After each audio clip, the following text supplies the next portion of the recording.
ఎలక్షన్ల సమయంలో రాజకీయ నాయకులు మన ఇళ్ళ దగ్గరికి వచ్చి వాగ్దానాలు చేస్తారు.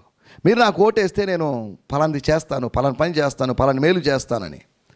ఈ వాగ్దానాలు మనుషుల వాగ్దానాల మీద అవి ఖచ్చితంగా నెరవేరుస్తారనేటి గ్యారంటీ లేదు. కానీ యేసు ప్రభు చేసినట్టు ఒక గొప్ప వాగ్దానం మత్తయి సువార్త 4వ అధ్యాయంలో, నేను మిమ్ములను మనుషులను పట్టు జాలరుగా చేస్తాను.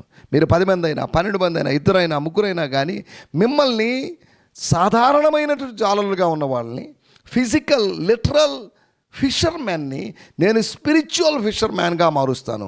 ఒక భౌతికమైన మనిషిని ఆత్మీయమైన మనిషిగా మార్చడం, భౌతికమైన మనిషిని మరింత భౌతికమైన మనిషిగాను చేయడం సులభం. కానీ యేసు ప్రభు వాగ్దానం చేసింది, నేను మిమ్మల్ని ఒక హయ్యర్ లెవెల్లోకి, ఒక ఉన్నతమైన స్థితిలోకి తీసుకుని వెళ్తాను. నేను మిమ్మల్ని మనుషులను పట్టు జాలలుగా చేస్తాను. I will transform you, I will change you. మీ జీవితంలో ఒక ట్రాన్స్ఫార్మేషన్ తీసుకొని వస్తాను అనేది దేవుని యొక్క వాగ్దానం. నన్ను నేను మార్చుకోలేను, నన్ను నేను మనుషులను పట్టు జాలలుగా చేసుకోలేను. నన్ను మార్చడానికి ప్రభువు ఉన్నాడు, ప్రభువు వాగ్దానం చేశాడు. ప్రభువు వాగ్దానాన్ని గొప్ప వాగ్దానంగా భావించి ఆ వాగ్దాన ప్రకారం నేను జీవించడానికి, మనందరం జీవించడానికి ప్రభు సాయం చేయండి.